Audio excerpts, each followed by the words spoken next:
السلام علیکم ورحمۃ اللہ وبرکاتہ۔ چاپلوسوں کی صحبت سے دور رہیے۔ آپ کہیں گے کیا کہہ رہے ہیں؟ جی ہاں، میں بالکل صحیح کہہ رہا ہوں، اور میں اپنی طرف سے نہیں، آپ کی سماعتوں کے حوالے ایک روایت کروں گا حضرت فضیل بن عیاض رضی اللہ تعالیٰ عنہ کی، جو اللہ کے بہت برگزیدہ بندے گزرے ہیں، بہت پائی کے ولی ہیں حضرت فضیل بن عیاض۔ انہوں نے ارشاد فرمایا کہ چاپلوسوں کی صحبت سے دور رہو، ان کی ہم نشینی، ان کے پاس اٹھنا بیٹھنا، اس سے دور رہو، ان کو اپنے پاس مت بیٹھنے دو، تم ان کے پاس مت بیٹھو۔ کس کے؟ جو چاپلوسی کرتے ہیں۔ کیوں؟ حضرت فضیل بن عیاض رضی اللہ تعالیٰ عنہ فرماتے ہیں کہ وہ اگر تم سے محبت کرے گا، کون؟ چاپلوس، تو کیا کرے گا؟ تمہارے اندر ایسی ایسی صفتیں بیان کرے گا جو تمہارے اندر ہے ہی نہیں۔ مثال کے طور پہ میں نمازی نہیں ہوں تو مجھے کیا کہے گا؟ ارے آپ تو بڑے دیندار آدمی ہیں یار، یقین کرو آپ سے بڑا دیندار تو میں نے دیکھا ہی نہیں، سمجھے؟ میں پکا جھوٹا ہوں، کہے گا ارے تم تو بہت سچے آدمی یار، تمہارے سچ تو پورے شہر میں مشہور ہے۔ یعنی وہ اوصاف جو میرے اندر ہے ہی نہیں، وہ اوصاف بیان کرے گا۔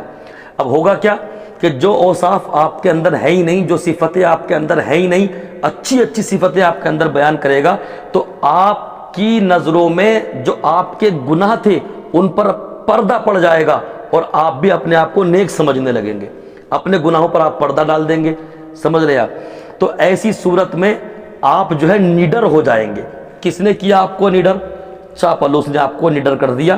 آپ اپنے آپ کو متقی سمجھنے لگے، پرہیزگار سمجھنے لگے، نیک سمجھنے لگے، اچھا سمجھنے لگے، اپنی برائیوں پر آپ نے پردہ ڈال دیا، سمجھے؟ تو مجھے بتائیے یہ آپ کا نقصان ہوا یا فائدہ؟ ظاہر سی بات ہے آپ کا نقصان ہوا۔ کیوں؟ کیونکہ اب آپ نڈر ہو گئے، نہ آپ نماز پڑھ رہے ہیں، نہ روزہ رکھ رہے ہیں، نہ زکوٰۃ دے رہے ہیں، اور نہ سچ بول رہے ہیں، کیونکہ آپ تو اپنی نظروں میں چاپلوس نے آپ کو آپ کی نظروں میں بہت اچھا آدمی بنا دیا ہے، سمجھے؟ اس لیے حضرت فضیل بن عیاض کہتے ہیں کہ ان کی صحبت سے دور رہو، تمہارے اندر ایسی ایسی اچھائیاں بیان کریں گے جو اچھائیاں تمہارے اندر ہوں گی نہیں، اور تم بھی اپنے آپ کو اچھا سمجھنے لگو گے۔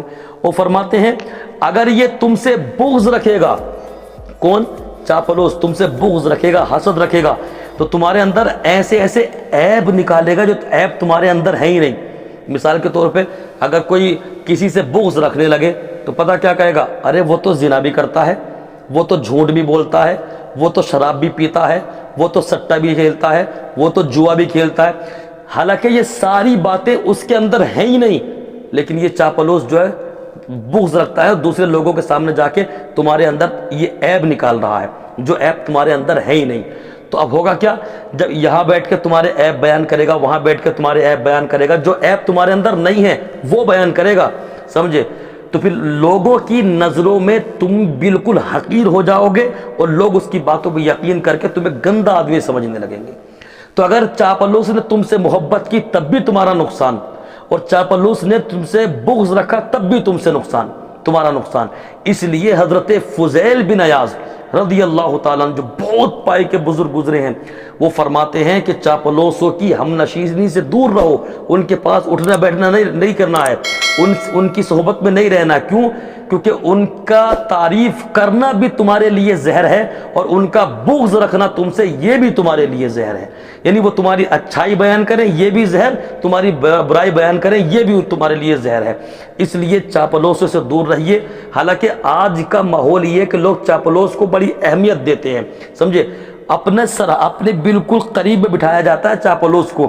کیوں؟ ارے یہ مجھ سے آ کے کسی کی برائی کر رہا ہے، کسی کی آ کے مجھ سے باتیں بتا رہا ہے۔ یاد رکھیے، جو آدمی کسی دوسرے کی برائی تم سے کر سکتا ہے، وہ تمہاری برائی بھی کسی اور سے کر سکتا ہے، سمجھے؟ اس پر یقین نہ کیا جائے۔